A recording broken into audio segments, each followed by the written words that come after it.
എല്ലാവർക്കും നമസ്കാരം. അപ്പോൾ ഇന്ന് മുട്ട വെച്ചിട്ട് അടിപൊളി റെസിപ്പിയാണ്. അപ്പോൾ നമുക്കത് ചപ്പാത്തിയുടെയും ചോറിൻ്റെയും വൈറ്റ് റൈസിൻ്റെയൊക്കെ കൂടെ കഴിക്കാവുന്ന അടിപൊളി റെസിപ്പിയാണ്. അപ്പോൾ അതിന് വേണ്ടിയിട്ട് ഒരു 4-5 മുട്ട എടുത്തിട്ടുണ്ട്. കോഴിമുട്ടയാണ് കേട്ടോ ഞാൻ എടുത്തിരിക്കുന്നത്. ഒരു ബൗളിലേക്ക് ഇട്ട് കൊടുക്കാം. എന്നിട്ട് ആവശ്യത്തിനുള്ള ഉപ്പും ഒരു അരമുക്കാൽ ടീസ്പൂണോളം കുരുമുളക് പൊടി, എന്നിട്ട് നന്നായിട്ട് ഇതൊന്ന് അടിച്ച് പതിപ്പിച്ചെടുക്കാം. ഇനിയിപ്പോൾ ഒരു പാൻ വെച്ച് കൊടുത്തിട്ടുണ്ട്.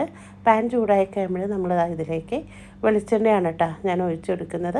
എന്നിട്ട് മുട്ട നമ്മൾ സാധാരണ വറുക്കുന്ന പോലെ തന്നെ ചിറ്റിച്ച് ഒന്ന് ഒഴിച്ചെടുത്തിട്ടുണ്ട്. ഞാനിപ്പോൾ 2 ട്രിപ്പായിട്ടാണ് കേട്ടോ മുട്ട വറുത്തെടുക്കുന്നത്. അപ്പോൾ നമ്മൾ ഇതുപോലെ ഒന്ന് ഇടയ്ക്ക് ഒന്ന് അങ്ങോട്ടും ഇങ്ങോട്ടൊക്കെ ഒന്ന് ഒഴിച്ച് കൊടുക്കാം. എന്നിട്ട് ഒന്ന് തിരിച്ചിട്ട് കൊടുക്കുന്നുണ്ട് കേട്ടോ. ഇട്ട് കൊടുക്കുന്നതിന് മുമ്പായിട്ട് തന്നെ നമ്മളൊന്ന് പതുക്കെ ഇതൊന്ന് മുറിച്ചിട്ട് കൊടുക്കാം. ചെറിയ ചെറിയ പീസുകളായിട്ടാണ് കേട്ടോ മുറിച്ചെടുക്കേണ്ടത്. അപ്പോൾ ഇതുപോലെ ഒന്ന് മുറിച്ചിട്ട് കൊടുക്കാം. എന്നിട്ട് നമുക്കൊന്ന് തിരിച്ച് ഒന്നും കൂടി ഇട്ട് കൊടുക്കാം. 2 വശവും നന്നായിട്ട് മുരിഞ്ഞ് വന്നിട്ടുണ്ട്. ഇനിയിപ്പോൾ ഇത് മതി കേട്ടോ. കണ്ടില്ലേ, 2 വശവും നന്നായിട്ട് മുരിച്ചെടുത്തിട്ടുണ്ട്.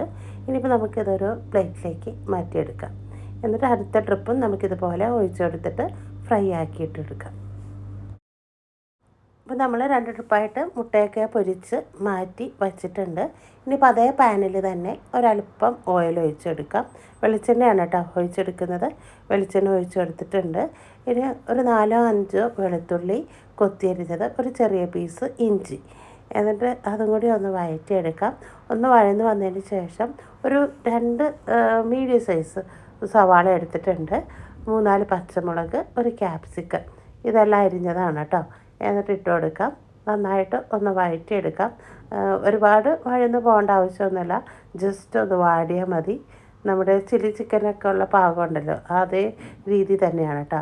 1 ടീസ്പൂണോളം കാശ്മീരി ചില്ലി പൗഡർ, 1/2 ടീസ്പൂൺ മഞ്ഞൾപ്പൊടി, 1 ടീസ്പൂൺ കുരുമുളക് പൊടി, എന്നിട്ട് നന്നായിട്ട് ഇതൊന്ന് പച്ചമണം മാറുന്ന വരെ ഒന്ന് വഴറ്റിയെടുക്കാം. ഇനി 1 ടീസ്പൂൺ സോയ സോസ് ഒഴിച്ചെടുക്കാം. 2 വലിയ സ്പൂണ് ടൊമാറ്റോ കെച്ചപ്പ്, എന്നിട്ട് ഒന്ന് മിക്സ് ആക്കിയിട്ട് 1/2 കപ്പ് ചൂടുവെള്ളം ഒഴിച്ചെടുക്കുന്നുണ്ട്. ഇതൊന്ന് ലൂസാക്കാൻ വേണ്ടിയിട്ടാണ് കേട്ടോ. എന്നിട്ട് നന്നായിട്ടൊന്ന് മിക്സാക്കി കൊടുക്കാം. ഒരല്പം മാത്രം ഉപ്പ് ചേർത്ത് കൊടുക്കുന്നുണ്ട്. ഒരു 1/4 ടീസ്പൂണോളം പഞ്ചസാര ചേർത്തെടുക്കാം.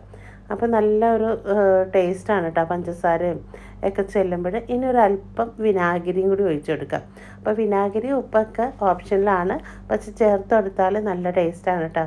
ഉപ്പും പുളിയൊക്കെ ഒന്ന് ബാലൻസ് ചെയ്യാൻ വേണ്ടിയിട്ടാണ്. ഇനിയിപ്പോൾ നമ്മൾ നേരത്തെ വറുത്ത് വെച്ചിരിക്കുന്ന മുട്ട ഇതിലേക്ക് ഇട്ട് കൊടുത്തിട്ട് നന്നായിട്ടൊന്ന് മിക്സാക്കി കൊടുക്കാം. നല്ലപോലെ ഒന്ന് മിക്സാക്കിയിട്ട് നമുക്കിതൊന്ന് അടച്ച് വെച്ചിട്ട് ഒരു 5 സെക്കൻഡ് ഒന്ന് കുക്ക് ചെയ്തെടുക്കാം. എന്നാലാണ് കേട്ടോ എല്ലാ ഭാഗത്തേക്കും, മുട്ടയുടെ എല്ലാ ഭാഗത്തേക്കും ഒന്ന് പിടിച്ചിട്ടാൻ വേണ്ടിയിട്ടാണ് കേട്ടോ അങ്ങനെ ചെയ്യുന്നത്. അപ്പോൾ തുറന്ന് നോക്കി അടിപൊളിയായിട്ട് വന്നിട്ടുണ്ട്. നല്ല സെറ്റായിട്ടുണ്ട് കേട്ടോ നമ്മുടെ ഈ എഗ് ചില്ലി. അപ്പോൾ നല്ല ഗ്രേവിയാണ്. ചപ്പാത്തിയുടെയും വൈറ്റ് റൈസിൻ്റെയൊക്കെ കൂടെ അടിപൊളിയാണ്. അപ്പോൾ നമ്മളിപ്പോൾ നോയമ്പൊക്കെ സ്റ്റാർട്ട് ചെയ്തിരിക്കുകയാണല്ലോ. അപ്പോൾ മുട്ട കഴിക്കുന്നവർക്ക് ഇതൊരു അടിപൊളി റെസിപ്പിയാണ്. അപ്പോൾ എല്ലാവരും ട്രൈ ചെയ്ത് നോക്ക്. നല്ല രൂപമായിട്ട് വരുന്നത് വരെ പോയിട്ട് വരാം.